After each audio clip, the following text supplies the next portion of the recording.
Hello and welcome to the All Rookie Podcast. Today is October 15th, 2022, and I'm your host, William Harris, aka William is Bill. Give me a follow on Twitter. I would appreciate it. But we're back today with another episode of the All Rookie Podcast to discuss the preseason for our rookies.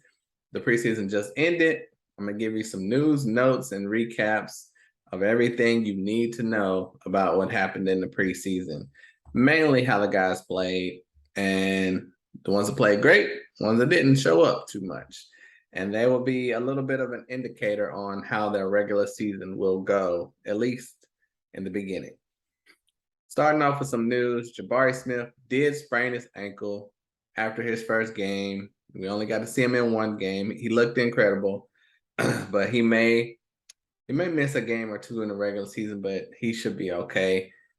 Won't be out for long. The Miami Heat waived two rookies. I have to note this because they were both undrafted, but I was very high on them both. Jamari Bouye, who scored 8.5 points per game in the preseason, which was more points and more assists per game than Kyle Lowry. And it was in less minutes than Kyle Lowry played, but he still got cut.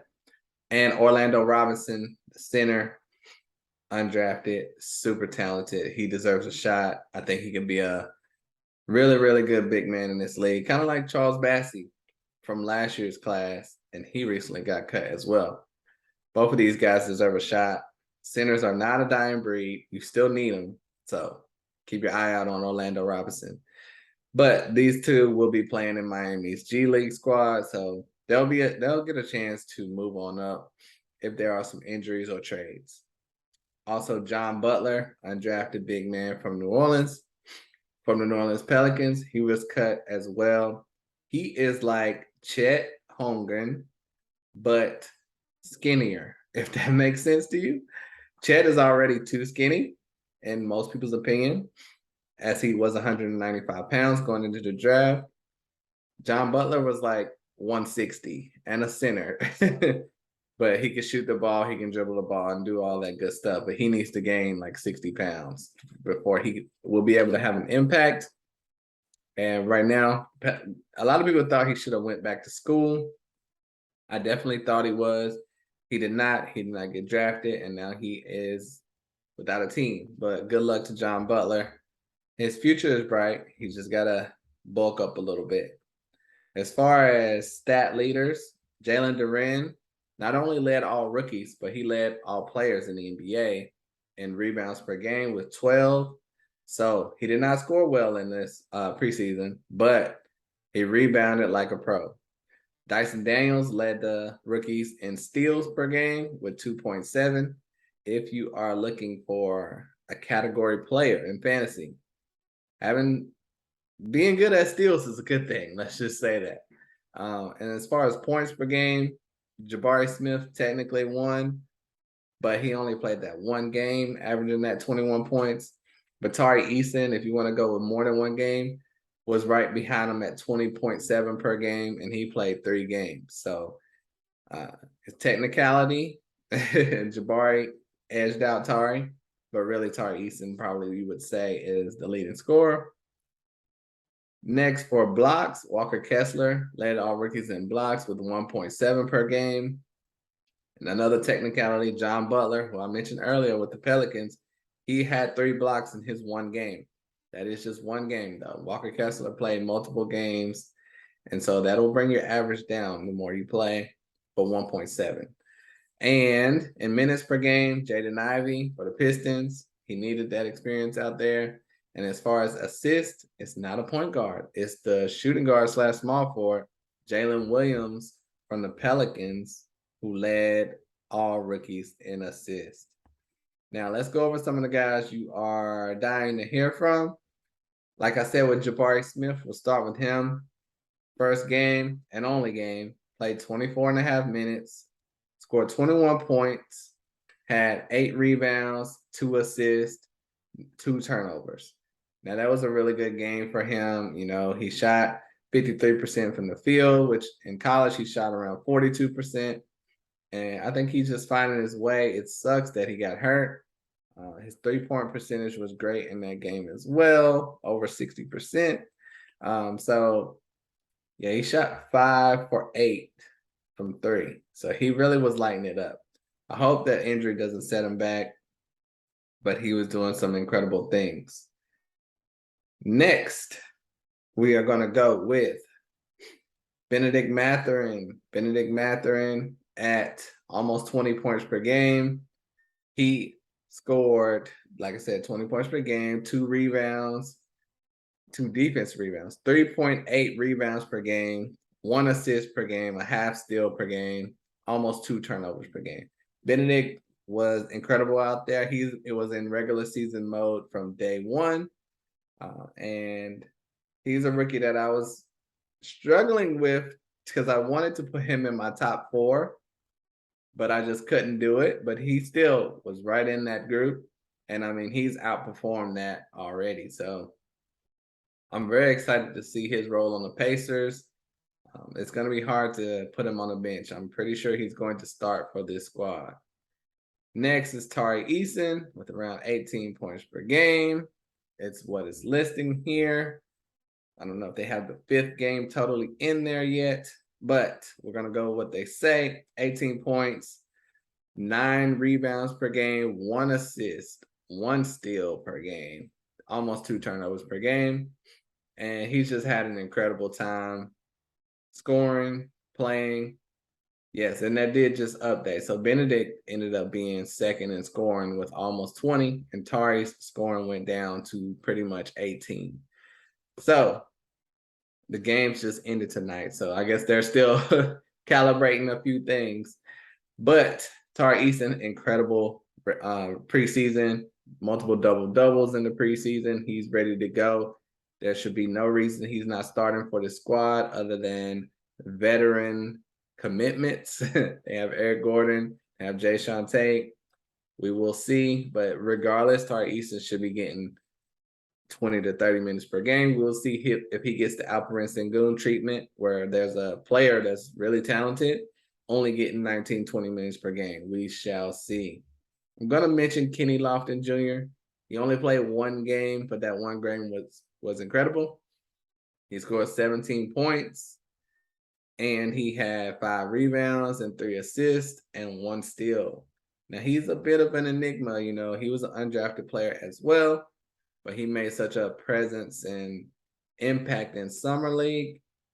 I think that caught everyone's attention. And now in the preseason, his 1 game, played great again.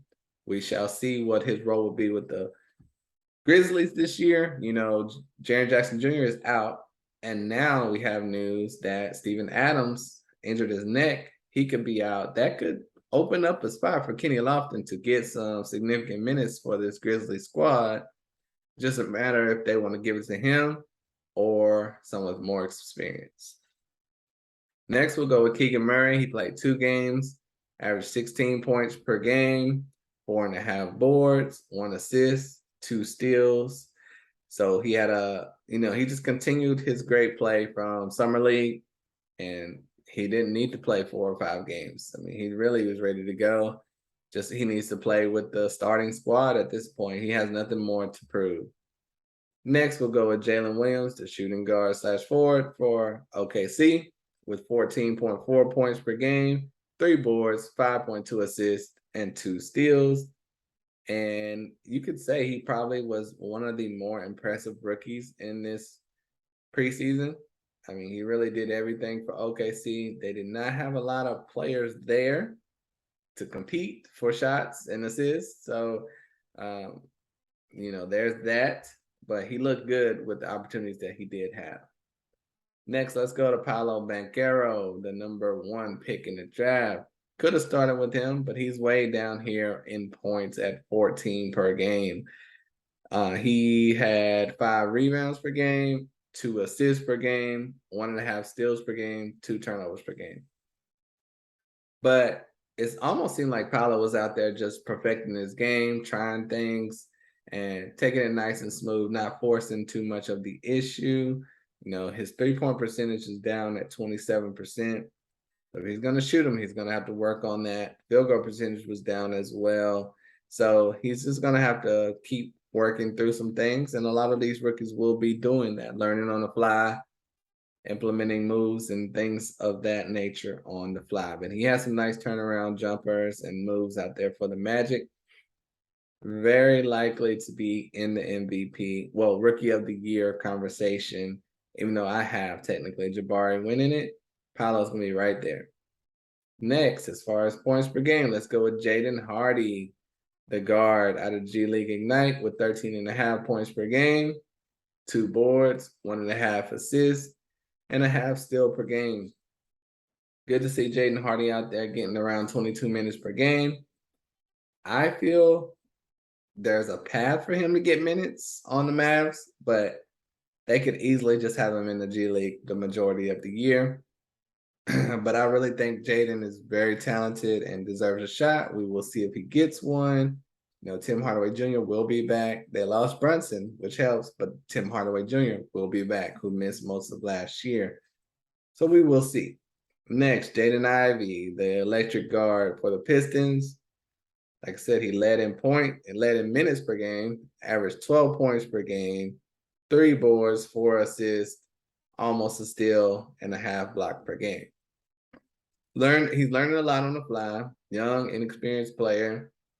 Did some things he shouldn't have. Had some bad turnovers. Averaged 3.5 turnovers per game. So that's not great. He's going to have to play under control and, you know, get his court vision better. But he's in a perfect squad to learn and, you know, not just be on a team where I made a mistake. Oh, no, I'm going straight to the bench. You'll be able to work your kinks out with the Pistons. You know, you should be able to. We will see. Next, Shaedon Sharpe, very impressive, super athletic, bouncy rookie for the Portland Trailblazers. In 21 minutes per game, around 12 points, 2.5 boards, 0.6 assists, 0.8 steals, and 1 block per game. We hadn't seen him all offseason. He got injured in the first Summer League game, so it was great to see him come out for Portland, play all 5 games, look really good, athletic, ready to go. I think Portland has a bright future, but I don't know how many minutes he's going to end up getting on Portland. It might be tough. Next, let's go to Ousmane Dieng for OKC. He averaged 11 points per game, 3 boards, 1.5 assists, 0.6 steals. Ousmane Dieng, really a raw prospect. Great to see him getting good minutes, good time out there on the court with his teammates. He needs it. Nikola Jovic averaged 10 points per game, 5.5 boards, 3 assists, 1 steal per game. Just more development. Oh, I don't see Miami giving him minutes, at least not early on. He has a lot more work to do, but great to see him putting up 10 points per game in 5 games. David Roddy and Jake LaRavia right there together, the 2 rookies for the Memphis Grizzlies, around 9 points per game. All their stats are very similar, really. The rebounds are 2.8 to 2.3. The blocks are 0.8 to 1.3. The difference is assists. David Roddy with only 0.6, LaRavia 1.3. But Memphis is loaded with talent. Those rookies can come step in whenever they need if they're given the opportunity. Walker Kessler has some impressive plays out there. He only played 18 minutes per game, and he still scored 9 points and 5 boards with 1 assist and 1.7 blocks per game. Great to see. Great to see. Let's mention AJ Griffin for the Hawks. You won't hear much about him this year. Hawks did not play their rookies at all last year. I don't think AJ will get a ton of minutes this year. But in the preseason, 8 points, almost 3 boards, and that was about it for him this summer league. But he shot 60% from 3. That's what he's there for, and anything else is the icing on the cake. Now let's go to Patrick Baldwin Jr., a name you hadn't heard much about. The Enigma, you know, he's with the Warriors, averaged almost 8 points per game, 3 boards, and a half block per game. Good to see him out there. Hopefully the Warriors would get his shooting stroke right. and get his confidence up because he's going to need it. He shot 50% from 3 on 4 threes. Next, Musa Diabate, the Clippers forward, 7.5 points per game, 6 boards, 1 assist, 1 block. Now, he's a guy that came out of Michigan. He could have went back into the went back to college. Most people kind of expected him to. He came out, was drafted early second round. He reminds me of JT Thor a little bit. Athletic, can do a lot of things, but a little bit raw. But I feel there's a power forward spot there that you could squeeze Musa in for the Clippers. He had a poster dunk on the Nuggets. Look that up. It's incredible. But there's a small chance Musa Diabate could see the floor for the Clippers. I mentioned Andrew Nembhard, first pick in the second round, 7.5 points per game, 3 boards, 5.5 assists per game. He was really playing great as far as being a point guard, being a good distributor for the Pacers. Next, let's go to Dyson Daniels with 7 points per game, 4 boards, 2 assists, that 2.7 steals and 0.7 blocks. All around production. You just matter of he's going to get minutes or not. We do not know because the Pelicans are loaded with talent. Dalen Terry, important piece, important rookie. 6.5 points per game, 3.5 boards, 3 assists, 1 steal per game. Ty Washington, 6 points per game, 1 assist, 1 steal, 1 rebound. Not much going on there. As we go down the list, the stats decrease. So is there anyone else you want to know? Please let me know. I'm going to go down to Christian Coloco. Points-wise, only 5.4, and the rebounds weren't that great either, but he did have 1.6 blocks per game. I'm very interested to see what he will do if he gets an opportunity on the court because the Raptors, in my opinion, need an upgrade at center. We will see if he gets that shot. I also want to mention Jalen Duren, same boat.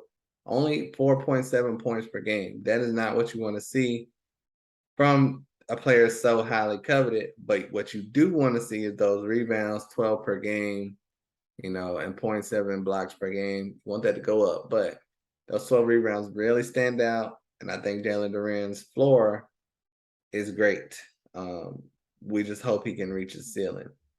And so for the majority, let's go with Jeremy Sohan as well. That'll be the last one I mentioned. He averaged 4.4 points per game, 4.5 blocks. 4.5 rebounds, 0.6 assists, 0.6 steals, 0.8 blocks. So all around game, yes. But you still want to see more from Sohan in those 20 minutes. There's a possibility he may start for the Spurs, but we shall see. So this preseason was super intriguing, very interesting. For the most part, a lot of backups played. A lot of the stars really sat out. So it allowed the rookies to shine a little brighter than they may in the regular season, but it also helped them get their legs under them to see the pace, the speed of the NBA game. And I hope these rookies get the opportunity. I hope everyone stays healthy. We do not want to see any more injuries. Everyone get well soon. Jabari Smith will be back on the court before you know it. And happy regular season. It'll be here before you know it. Thank you all for listening to another great episode of the All Rookie Podcast. Any questions, hit me up on Twitter at William is Bill. Love interacting with you guys. Love talking about these rookies. I can't wait to see what they do next. Until next time, I'm out of here. Subscribe, by the way. Peace.